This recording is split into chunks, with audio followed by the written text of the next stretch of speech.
Conservation de l'énergie mécanique EM. En absence des forces non conservatives d'une réaction chimique et nucléaire, l'énergie mécanique d'un système reste conservée. La force non conservative est la force dont le travail provient de la variation, augmentation ou diminution de l'énergie mécanique du système, comme frottement, résistance de l'air, force musculaire, force de traction. Ça veut dire EM est égal à constante durant le temps, c'est-à-dire EM final est égal à EM initial et par suite delta EM est égal à 0. Comme application, on a un solide S lâché sans vitesse du point B vers le point A. Sur un plan incliné faisant un angle 30 degrés avec l'horizontale, on donne AB est égal à 3,6 mètres. Il n'y a pas de frottement et G est égal à 10 mètres par seconde. Le plan horizontal passant par A est pris comme niveau de référence de l'énergie potentielle de pesanteur. Ici, on doit calculer en utilisant la conservation de l'énergie mécanique la vitesse de S en A. Comme il n'y a pas de frottement, ça veut dire il n'y a pas de forces non conservatives, donc on a EM est conservé, c'est-à-dire EM au point initial B est égal à EM au point final A. EM au point B est égal à ECB plus EPPB et EM au point A est égal à ECA plus EPPA. On sait que A appartient au niveau de référence, alors EPPA est égal à 0 et ECB est égal à 0 puisque le solide est lâché sans vitesse initiale de point B. Donc, on obtient EC au point A est égal à EPP au point B.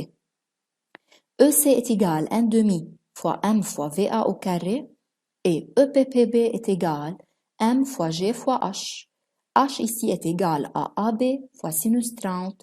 Donc, finalement, on obtient VA est égal à 6 mètres par seconde.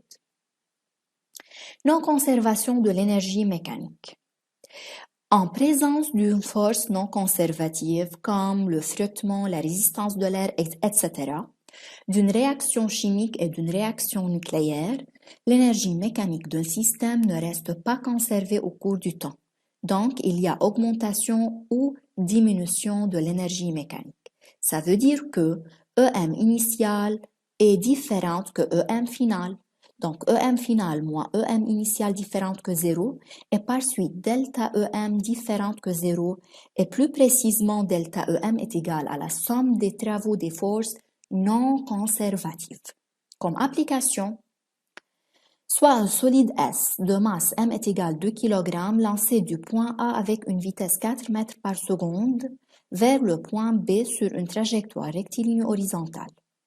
Le solide S atteint le point B avec une vitesse radicale 6 mètres par seconde. On prend G est égal à 10 mètres par seconde au carré. Le frottement ici existe. Il est supposé constant de valeur 5 newtons. On prend le niveau horizontal passant par AB et le niveau de référence. On doit déterminer ou calculer, en utilisant la non-conservation de l'énergie mécanique, la distance AB. Partant de la formule delta EM est égal somme des travaux des forces non conservatives. Delta EM, ça veut dire EM final moins EM initial. Ici, le point B est le point final, A est le point initial. Donc, EMB moins EM1 est égal à la somme des travaux des forces non conservatives. EMB, c'est ECB plus EPPB. Moins EMA, c'est ECA plus EPPA. EPPB et EPPA est égal à 0. Donc, on obtient ECB moins ECA est égal travail du frottement.